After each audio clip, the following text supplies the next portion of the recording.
You want to start or you want me to start? Martin, please do the honors. Sure. So I'm Martin and this is Ralph. And we are the Lume Plotters. And today we have a very nice little talk, a little debate, a discussion, being that we are in the midst of this Watches and Wonders week.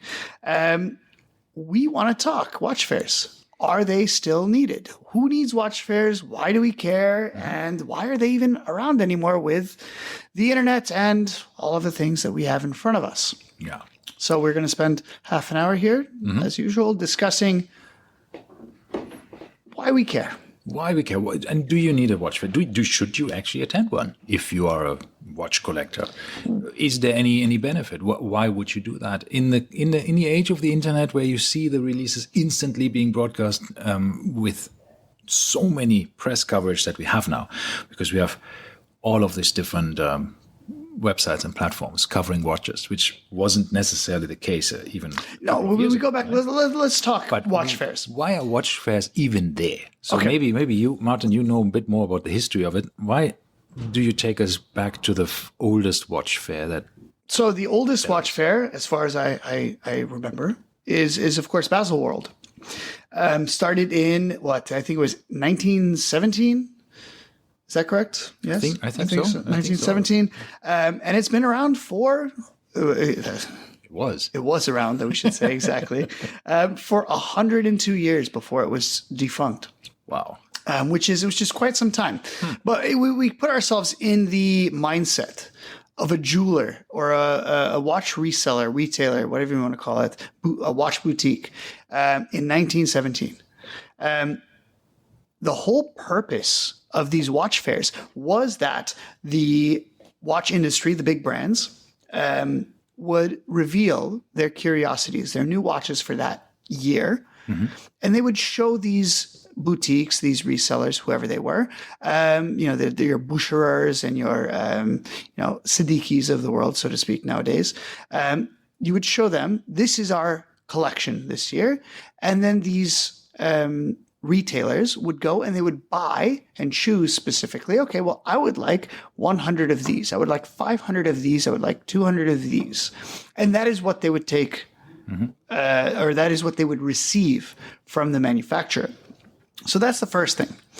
You used to have this kind of working relationship with a watch brand. You would be able to choose as a retailer what you wanted to take with you. And nowadays, this does not exist. If you are a Rolex authorized dealer, you're lucky if you get anything at all, right? Well, I think you still can order anything you like. You're just not going to get it. You're getting it. Yeah. Yes. So once again, you get what you get. Yeah, it's like a surprise box. So this is the first thing. Is these don't exist anymore. There's no. I think let's stay there at that time.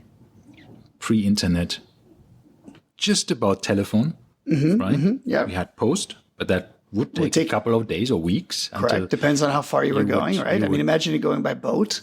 Yeah. Switzerland to the US. Yeah, that would take a few weeks, right? To get a letter there. So maybe then a couple of decades later with flight and airmail.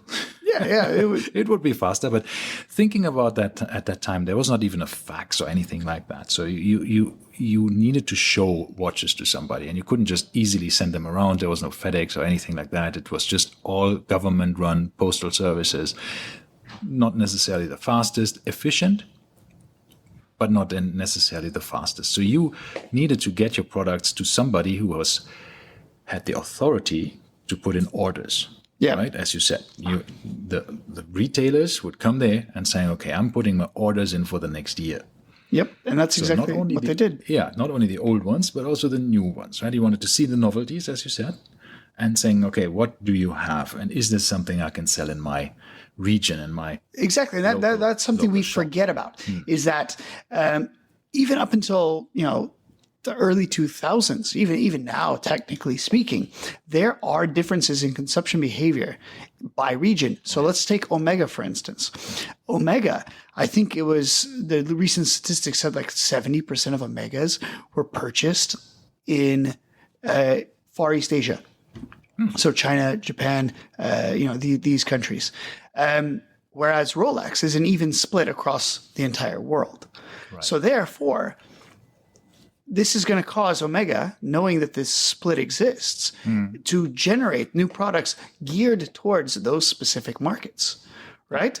So this was one of the things that we often forget is that, excuse me, these watch manufacturers or even the retailers were buying specific products for their market, Yes. right? Which nowadays it slips our mind a lot that there is differing consumer behaviors between regions. So somebody in North America might want 1,000 Datejusts. Meanwhile, somebody in the Middle East might want, 1,000 Submariners, right? Right. So that is a difference in buying behavior and of the habits of those regions. So basically, these watch fairs were not end consumer watch fairs because nobody would go to a watch show at that time. Yeah, of course. You would just go to your local jewelry store because, first of all, air travel wasn't really a thing. And you're not sitting in a train for 50 hours or 60 hours to go to a watch show and watch. As just an enthusiast, I don't even know if there was enthusiasts at the time. Yes, were there wristwatch enthusiasts then? Yeah, maybe there were some collectors, but I guess. Well, let's talk 1917. Where there wasn't even really wristwatches yet. True, I mean, remember this is just starting. We're talking pocket watches first and foremost. Yes. And this is 1914 was the original tank, I believe. Yeah. Or was it was still niche, right? Because wristwatches were for ladies. I mean, exactly. A proper gentleman would never be seen. And the Santos, the original Cartier Santos was also the first wristwatch for men. Yeah. First sports watch, technically. First pilot's watch. Yeah. So this was a little bit before 1917. Same with the tank came out before 1917, but we're still nowhere in the heyday of wristwatches. Yeah. But from there on, it was like an avalanche. Right? I mean, after the World Wars, when actually soldiers started to wear trench watches and needed to know the time to coordinate attacks and whatever, just warfare stuff. I don't think they were going to Baselworld either. No, exactly.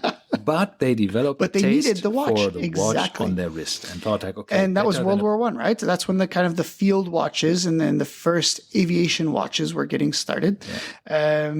By World War II, that's when they were in full force. Yes. Right? So the militaries all had orders for different types of watches. The watches had become a robust and reliable thing by that point. So by the 50s, we had diving watches. Exactly. Right? By the 50s, you have your diving watches. So as you can see, the watch industry has grown. Yes. And these fairs grew as well. Yeah, and the demand, of course, has changed depending on what people wanted at the time. So what happened with Basel? Well, it was... So for many, many decades, I think that was it, right? I mean, it was an industry event, B2B, business to business. People would go there to just talk business, get orders in, get their sales done, watch manufacturers. And that's also one thing we have to keep in mind. At the time, watch brands would basically never sell a watch directly to a customer. There was no end consumer, Their customers were jewelry shops, and authorized dealers, whatever you want to call them at the time. Retailers, yeah. And they sold the watches to them, and that's it. And remember, this was the time where we had some weird retailers. We've had some weird retailers over time, but Cartier was selling Patek not Cartier. Tiffany's was selling Patek, and this was not 1917, but this is how things were done. And this was Abercrombie and Fitch was selling Tag Heuer. At the time, it was not Tag Heuer either, but at that time they would even co-brand or even fully brand watches. And this is ridiculous. When at some point, this happened with Heuer. Abercrombie and Fitch had their name on the dial, and Heuer did not. Right? Yeah. So a lot of these companies would say, okay, well, take your name off. We'll put our name on, and you just make watches for us. So that's a whole other demographic of watch sales. We have this with, what was it? With JLC, they did this a lot. Yeah. They would manufacture watches, and somebody else would ultimately put their names. Look at the Reverso, the Patek Philippe Reverso. They didn't even bother changing the name. It was just called the Reverso. Yeah. But it was Patek Philippe, and they changed nothing. So the case movement, everything all was from made JLC. by JLC, Patek just put their name on it. Yeah. So, all right, moving on. So on. what happened after Baselworld? What was the next fair? First, but let's just say what happened in 2018. There were rumors. Remember, by this point, the internet was widespread. Everybody was, it's a few years ago, right? So we were seeing a lot of watch releases, and people started wondering, why is this necessary? Why do we care? Basel was charging immense amounts, millions of dollars to rent a booth for the show, and it gets a very convoluted and strange, accounting principles. Basically, what happened was the fair owns the pavilion. However, they consider the two as two separate entities, financially speaking. So what happened was, in 2018, people started complaining, okay, why are we paying so much? What are we getting out of this? Is this even worth it? Omega says, we're done. We're out. And that was the first big exit of Baselworld in 2018. So they said for 2019, we're not there. So I had the good fortune of going to Basel 2019, which was fantastic. It was ultimately the last Baselworld. And the reason it was the last Baselworld, of course, was 2020, March. Actually, it would have been in April. That's when COVID hit heavily. And so ultimately, what happened was a lot of brands said, okay, they already paid hundreds of thousands, millions of dollars for their booths to the Basel Fair. And they said, okay, well, we would like our refund because clearly we're not doing anything. This year it's going to be canceled. Basel said, sorry, we can't refund your money. We've already spent it. And everybody looks around. Well, what did you spend it on? Because clearly you haven't done anything yet. There was no There was no fair. There was nothing going on. And this was where this accounting issue came on. Apparently, they paid the fair. The fair transferred the money to the pavilion, which was under the same ownership. And apparently the pavilion spent that money on God knows what they say, renovations and stuff, right? But ultimately, nobody got their refunds. At the end, I think they managed to negotiate some, but it was not you didn't get a full refund. It was maybe partial at best. Well, obviously, this left a very, very sour taste in the brand's mouths. Yeah. I think there was also a bit of a resistance from the brands to say, like, why do we have to cramp our year's releases into this couple of days, these 5 or 7 days of this fair, when we have to share all the attention of the media, of the people, with every other brand that attends that fair. So that's, I think, one of the reasons why Omega said, like, we are big enough to fly in reporters and the media to launch things on our own. For small brands, I do fully understand why a watch fair is there, because you all of the journalists are there. You don't have to fly them in. So if you're Doxa, for instance, right? No one is going to fly to Doxa. Doxa is not going to pay for a bunch of reporters to come to visit them. Yeah, they can't it's nice, exactly. Exactly. So you have the attention, you have the media there, you have the infrastructure. Everybody sees you. You see everybody. You can talk to everyone. It's a great dynamic. Yeah. You can launch things and get attention. But for the big brands, is it worth it? Do they need this? No, probably not. Not for this kind of. Yeah, and this was a big issue. Ordering also has done, now with we're not doing the B2B anymore, right? Exactly. As we said before. This doesn't really happen. And also we have to keep in mind the fact that during COVID, a lot of these watch brands, we had the big release was the first big, if I remember correctly, the first big COVID release was the Tudor Black Bay 58 Blue. Yeah, that was 2020, I believe. Yes, and the hype for this watch was and it blew insane. up Yes. from one day to the next. No one knew it was coming. They just dropped it online. Well, there were some rumors, right, before. Yeah, there was lots of rumors. There's always rumors, but nobody knew what it would be. And all of a sudden, Black Bay 58 Blue dropped, and everybody went nuts. And that showed that.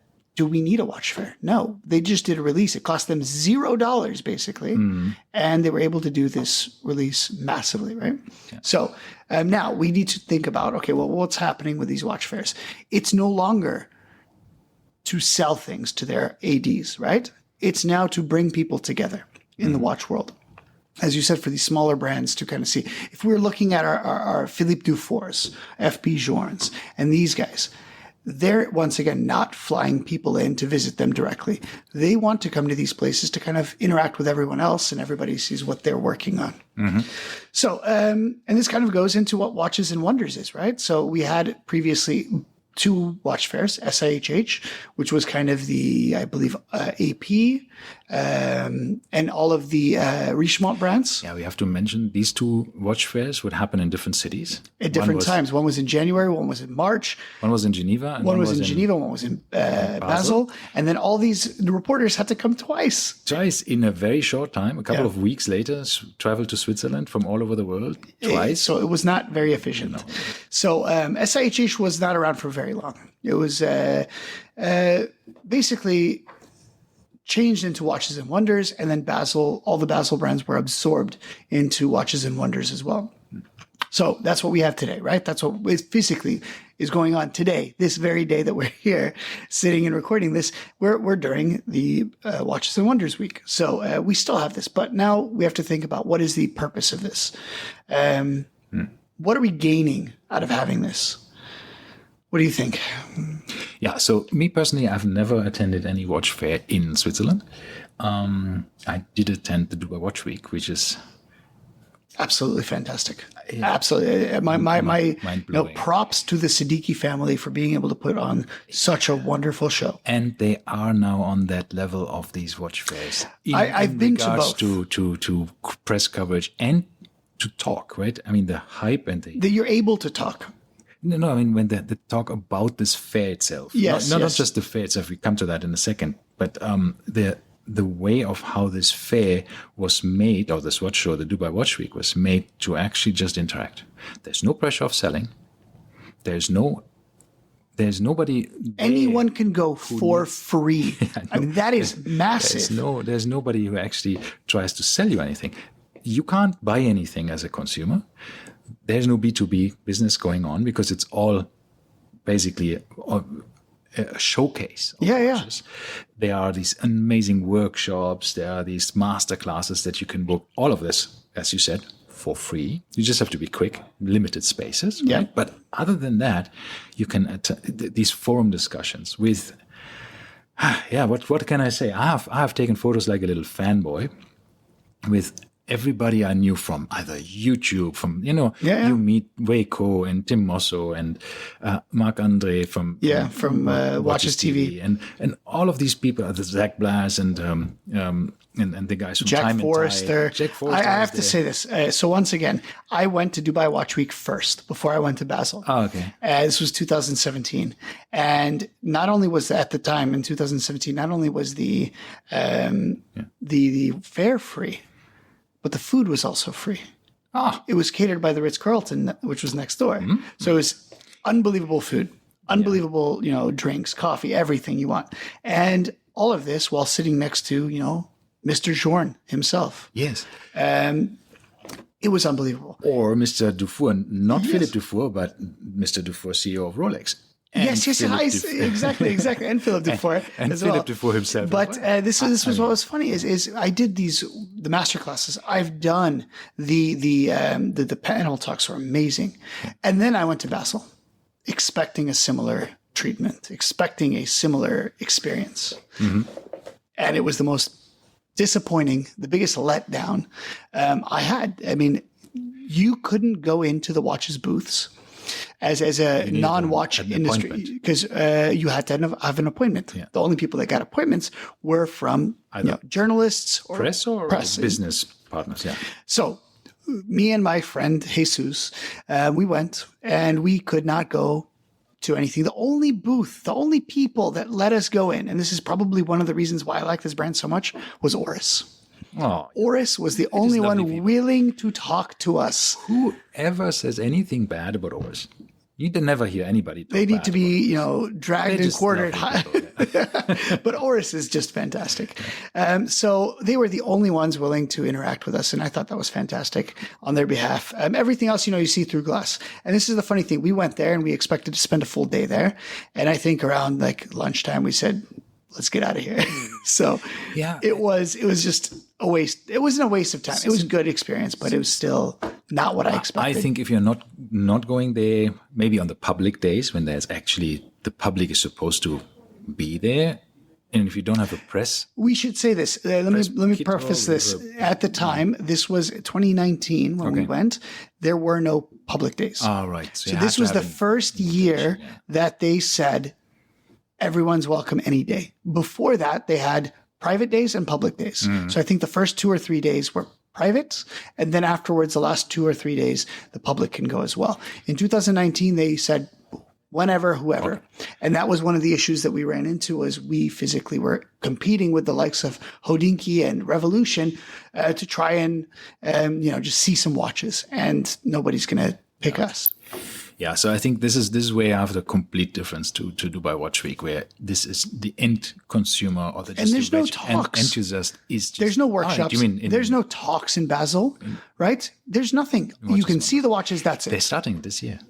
Watches and Wonders. Yeah. They have forum discussions. They have talks. They have which I was so disappointed. I thought they would have something like this. And Dubai Watch Week just rattled their cage so much. Yeah. And people were from the industry as well were talking about it and saying like, well, we love to go to Dubai Watch Week because we can just interact with our customers, with other watch brands. So how many watch weeks have you been to? Two. Okay. Yeah. So I've obviously been to 3, I there's think. 2019 and 2021. And again, 2019, it was mostly by myself because I just took off from work and I said I will spend every day here. I signed up for every forum, every discussion, everything that I could get in, and I had a blast. I mean, that was just amazing. So my takeaway, by the way, every Dubai Watch Week, Cipriani, however you say it, right? Yeah. Sitting there. And this is the little open air restaurant that they have, pre-fee menu, 250 dirhams, and wonderful food. And you're literally rubbing shoulders with watch royalty. And also, I mean, the way of interaction, you just bump into people, talk to everybody. I mean, I remember this lovely Emirati guy I met, and I was telling him like, wow, I really like your cufflinks. So he was wearing a Pepsi cufflink on one side, and on the other side was a Starbucks logo. And I thought, that's really cool. Then I realized that he was wearing a Rolex Pepsi and a Rolex Starbucks. He was double wristing. And his cufflinks were matched. I thought it was so brilliant. I thought like, oh my God, what a cool idea. So collectors on different levels, right? Yeah, exactly. Absolutely amazing stuff. Or people who are and I've met people that I'm still to this day. King Seikos or Credos or whatever. Yeah. And it's just amazing of how across all countries and nationalities and everything, every background, you find people having common ground. And correct. If it's a Casio you're wearing or if it's the simplicity from Dufour, it doesn't matter, right? Yeah, exactly. And you can just walk up to people. Like in 2019, I went to the H. Moser stand and I thought, I think I know that guy, right? It was just when they just opened 10 o'clock or something in the morning. And I was like, oh. So I talked about Moser watches and with the CEO of Moser, Eduard Melan. And did you know it was him? Yeah, well, after 2-3 minutes, I thought like, man, where do I know you from? I know you, man. Are you Eduard Melan? I said, like, yeah. And, okay, great. And I did the same thing with the guys from HYT. Yes. The liquid powered or whatever, liquid display watches. And chatted with, I don't know, maybe they took 45 minutes to explain to me how the watch actually works, how the bellows work. The only challenge was with Konstantin Chaikin because he had he doesn't speak English, right? So he had his translator there. That was a bit strange. Harder to do, but it was still lovely. No, it's also a lovely guy. Fantastic. And fantastic to talk to all of these people and just walk up to people and just say hi. Right? Yeah, and my takeaway, one of my biggest, besides of course the pre-fee menu at Cipriani, because that's the thing that I go back for every single time, is I remember meeting RJ from Fratello. Yes. And I saw him from across the room, and he walks next to me, and he's wearing his solid gold Speedmaster, the new one. Mm-hmm. And this was, I've never seen one in the flesh, in the metal, and I was like, I asked him, is this you're wearing the solid gold Speedmaster? he takes it off, hands it to me, and he says, "Why? You like it?" I got to play with this watch, and it was nice. It was super cool. And he asked me, "What are you wearing?" And at the time, I was wearing a Datejust. I was like, "It's just a Datejust." He goes, "But a Datejust is such a cool watch too." And he just the way you interact with these people that you see on YouTube, you see them on TV. It was really cool because ultimately, we are not insiders. We are not watch insiders. We are outsiders, if anything, right? So you and I were not in the industry. No. So it's cool to kind of, from a fan perspective, to be able to interact with these people, and it's kind of absolutely. You see these big idols. Right? Yes. And I mean, then I've in one of the forum discussions, I was sitting there's the three seats next to Philippe Dufour. He was just watching the same forum I was watching, and I thought like this I can't. I just have to do it, right?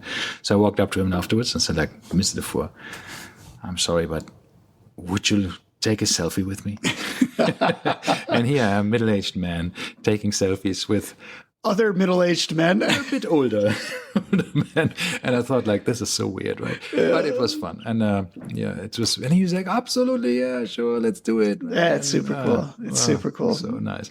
And Jean-Claude Biver at the I don't know if it was the last one or the one before that, he gave that wonderful talk. And I'm just such a force of nature. He handed out books afterwards, and he was autographing them. So I have a signed copy of his book. So we must have seen each other because, of course, I was there, but we didn't know each other yet. No. Yeah, so this is very, once again, small world. Yeah. So it's very cool. So anyhow, so that's how watch fairs now become more like a interactive place. And exactly. And then I think one thing that the pandemic taught us is like when Dubai Watch Week 2021 happened, oh my God, this pent up demand of just meeting people again, right? And just talking face to face. I remember going there, and I didn't know quite exactly what to do. Like, so nice. Everybody, half the people were wearing masks, the other half weren't wearing. And this was in Dubai at least. In America, they hadn't been wearing masks for 2 years by that point.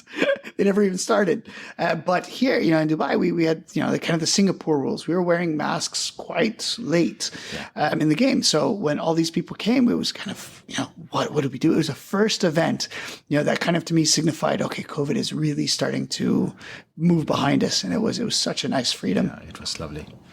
No, and then of course, in general, again, the Siddiqui family organizing this, paying for all of this. Yeah, I mean, just the amount of money they must. There's no charges, right? I don't know if brands who want to attend probably have to. I think they might pay for their booths, exactly. But it's probably, I don't want to speculate, but it's probably minimal, and it's just about being there. And then it is. Last time we had AP having a big stand there. We had Chopard having a big stand. Rolex, because Siddiqui, of course, always has the big stand. And the watches they had, they had some real curiosities at Rolex. Oh, yes.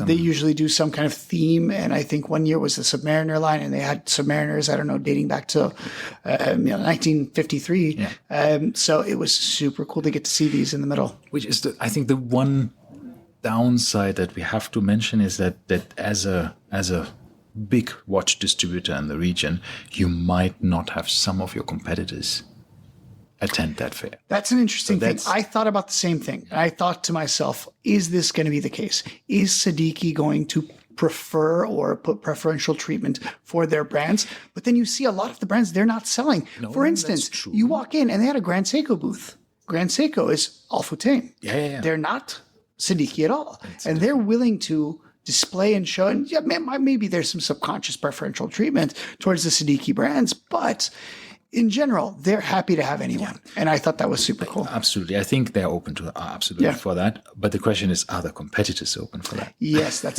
a very good point. Have we seen Omega come through? Yeah, we haven't. But maybe this year, who knows? That would be nice. We don't know yet. So I think Siddiqui would be happy to have them. I just think maybe the Swatch Group wouldn't be so happy to be hosted by a Rolex, one of the premier Rolex ADs. But let's see how it goes. I think it's still, even without, it's still a fantastic show to attend.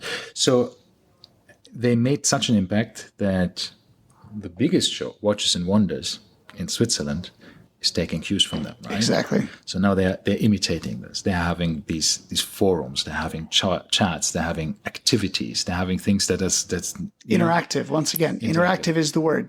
Well, will they be as good? I mean, we don't know yet. Watches and Wonders happens right now, but we are not there. So we don't know exactly what it is, because we will see what the reports are from people actually going there. Will it be as good as Dubai Watch Week? Probably not, because it's still new for them. Well, not just that. It's going to be the sheer size. Yeah. One of the things about Dubai Watch Week is the intimacy. True. And it's and the location. It's just the location in DIFC. It's unbelievable. It's so great. Yeah, it's just a fantastic place to go. Yeah. And it was fantastic time, right? I mean, it's not too the city is not too expensive at the time. Hotel rooms, everything it's not peak. Well, even if it was peak, time, there's so many hotels in Dubai that you could always find one at a cheap price. It's not in Basel. One of the issues where you're renting somebody's, half of their flat for, thousands of euros a night. Because that's a huge show for relatively for a small town. Yeah, absolutely. So yeah. Anyhow, so what I think we will see with Watches and Wonders is evolving into more of less B2B, more interaction, and cater to this, the end consumer and less of these once a year releases, right? So this is one of the big things you mentioned earlier, is that these brands have to pump out all these releases once a year, but watches are not on a single year release pattern. It takes more than 1 year to develop a new watch. And we saw this, right, from Rolex saying in a couple of they released just the Deep Sea Challenge, right? Mm-hmm. Just out of nowhere. Mid-year. So we're going to start seeing more online releases. Also usually uses one. Lagos 39 now, and one in the September time. Exactly. Around there, right? Not a necessarily fixed date, but when they're ready. And I think if you attend Watches and Wonders, I think there are certain requirements. You have to launch something, right? I'm assuming. I think I've read this somewhere that there is a bit of a. You can't just attend and say, well, I have nothing to show. I show everything before and after. Fun story about this, by the way, is Jean-Claude Biver. He, as if you know, he bought Blancpain back in 1980, around 1985, 1988, somewhere around there. He bought Blancpain, the name, for 20,000 Swiss francs. Yes. And he had... At the time, it was owned by Piguet, FPG. But they had no watches. No, they were producing movements still, yeah. So they had basically nothing to go on. They went to the first Basel under the name Blancpain, and they displayed nothing. They displayed just it was a big logo. It said, Blancpain's never making a quartz watch since 1793 or whatever the year was, right? I think that was it. I remember that. And everyone got pissed off because how dare these guys? They come in here, they don't show anything. And the funny thing was, all the attention was on Blancpain. Yes. Because they didn't show anything. And then, of course, Basel gets mad. Never produced a quartz watch. And never will. Exactly. Yeah. So then, of course, Basel comes in and says, you cannot do this again. You must show a watch next time. So they're like, okay. Next year comes along. Jean-Claude Biver says, we have no watches. What are we going to do? He tells one of his co-workers, take a hammer, smash up all of the displays. So the guy, okay. Smashes up all the displays. Baselworld opens. No watches. Oh, they stole all of our watches. We had a whole display of watches and they're all gone. They were all stolen. And once again, talk of the Basel Watch Fair was Blancpain. Mm-hmm. So this is this kind of viral marketing back in the 1980s that JCB started. So super cool. He's open to any kind of new ways of marketing. It's amazing. Yeah. Yeah, he definitely single-handedly disrupted so many watch brands in a very positive way, and gave them some big boost in popularity. And it's amazing. Yeah. But anyway, so coming back to the fairs. So obviously we already talked a bit about the releases from Rolex and Tudor earlier episodes. There's so much to come. A lot happens during the shows, but we have to also talk about what happens around the shows, especially in Basel. We have a lot of watch brands actually not attending the show, Yep. but renting out ballrooms or Yes, suites this in is a hotels, big deal right now. and then inviting their So this is around Watches and Wonders, not Basel. So in Geneva, who then because of the accumulation of all this journalists and all of the audience. Yeah. So they have parties, they have events, they have, they host people within their boutiques, for instance, within, random ballrooms, hotel rooms, whatever. And they use that as their forum because the journalists are still there. They're going to come and they're going to interview or talk to them. And it's basically free publicity. Yes. And we also have to talk about the fact that what happened last year when Watches and Wonders, it was Watches and Wonders last year, right? What happened at the beginning of Watches and Wonders last year? Who took all the attention away from Watches and Wonders? Somebody released, wasn't it Omega? Omega X swatch, right? With the moon swatch. Yes. And it just goes to show you that was an online release, an online debut with an in-store purchasing, right? Omega was not a part of Watches and Wonders, but everyone was buzzing about the moon swatch. So is it really worth it to pay so much money to go to Watches and Wonders for a brand and to, ultimately be disrupted by Swatch, who paid nothing? And who would have thought that Swatch would be able to disrupt anything anymore, right? Because it was basically a brand in a bit of a decline, right? Slowly, they just lost market share and attention, from everybody. It's unbelievable this happened. How did they come back with this? I think nobody expected it. And this is why everybody last year was talking about this. And I thought something similar would happen this year, and then sadly, nothing has happened from Omega or Swatch or any Swatch brand groups at the moment. So they're still quiet. Maybe they said, okay, look, we'll give you some time. No, but this was a slap in the face to Watches and Wonders. Yeah. But that's true. Yeah, right. I mean, these are the big fairs. But I think we should just throw this in. There's a lot of other fairs coming up. I mean, look, Dubai does every 2 weeks, the Dubai Watch Week. Every 2 years. Sorry. If it was every 2 weeks, we'd go a lot. Sorry, yeah.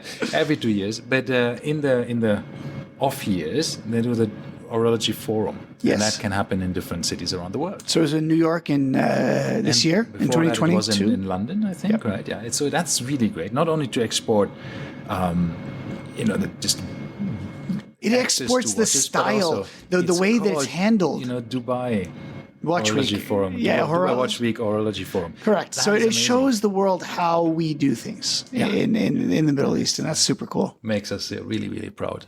All right. Like to see that. Now, before we wrap up. One more thing. There's other smaller fairs now. The wind-up watch fair. These little things. Yes. Focused on independence and small micro brands and Correct. stuff. I think we just should mention that as well.